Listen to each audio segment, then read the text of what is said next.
Okay, let's move on to the next story. Next story, the question about fasting. Give you a chance to read it there.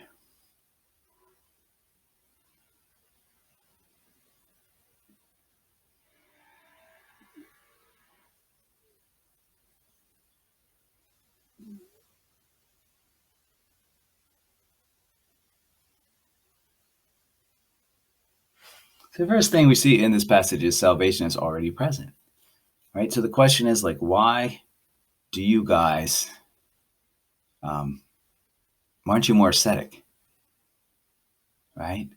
Like John and his disciples. And there was seems to be some debate about the role of John and Jesus.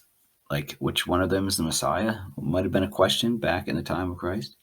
I mean, the Gospels clearly answer John is the forerunner. He's the Elijah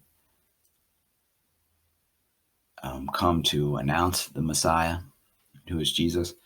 But it seems like during their time, one of the reasons the Gospels are so clear on this is that there might have been some confusion. Because John, he kind of fits a certain type, a certain role, where he is an ascetic. He is in the living in the desert, living in the wilderness, right, by the Jordan River, and he is fasting, right?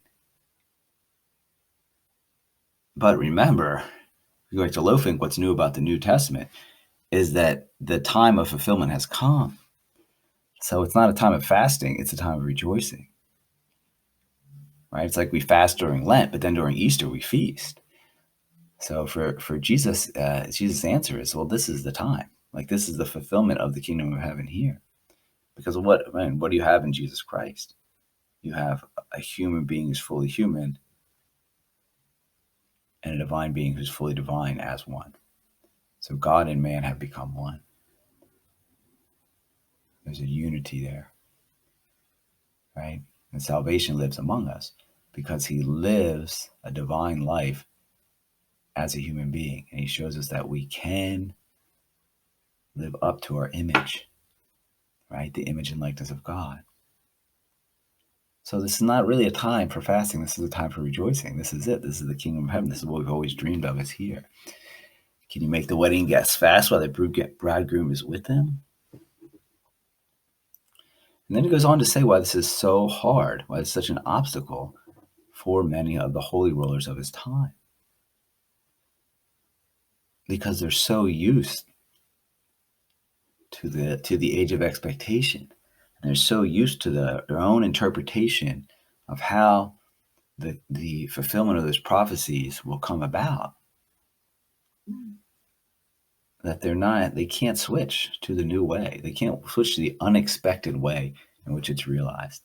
And that's another obstacle, attachment to long treasured expectations, as Byrne puts it, right?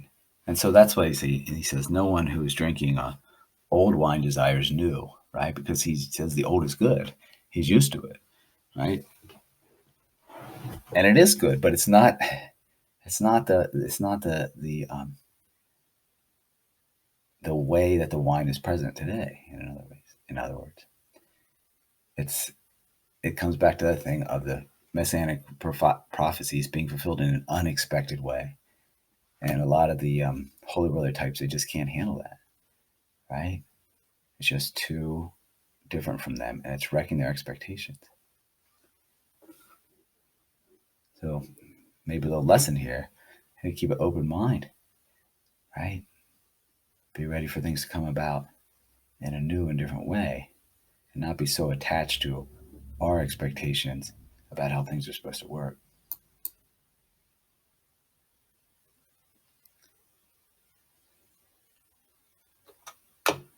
All right, we'll pick up